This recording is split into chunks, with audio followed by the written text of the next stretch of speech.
Yan, good morning, good morning, good morning, good morning, good morning, good morning mga kagulong. Dito na naman tayo sa Pasay. Yan nga po, 12:30. Saan po kayo? Saan kayo? San Miguel, Bulacan? Tarlac, ayan. Bulinaw. Ha? Lahat po nang galing dito sa Pasay Puri Skyway. Luis, saan po kayo? Sa may Golfo sana. Sa Felipe. San Felipe. Ay, exit ng Hero na yan. Dadaan yata yung San Felipe yan. Kasi doon sa parting ano yun, di ba? Parting Pacarmen. Hero na exit yan. San Felipe. San Felipe. Ayan, dadaan yan. Ayan mga kagulong. Ating mga pasero nagtatanong. Yan, update lang po tayo dito sa Pasay mga kagulong. Pasay. Shoutout, Sir. Sir, yan.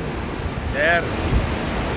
Sa ating bus sasakay papunta ng Bulinaw. Ayan, yung ating mga pasahero, mga kagulong.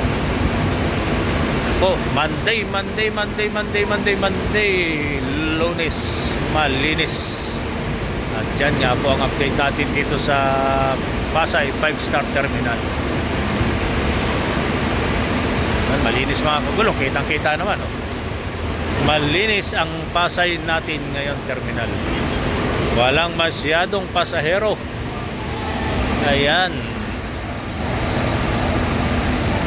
Yung mga nakapila po dito ngayon, ha. Gao, Tarlac, Cabanatuan, Tarlac, Cabanatuan, Bayay, Sitex, San Fabian, ayun. Ayan. Ayan po yung mga bus na nakapila natin dito. Sige po mga kagulong, at update na lang po tayo sa ating guide. Magandang umaga po sa inyo.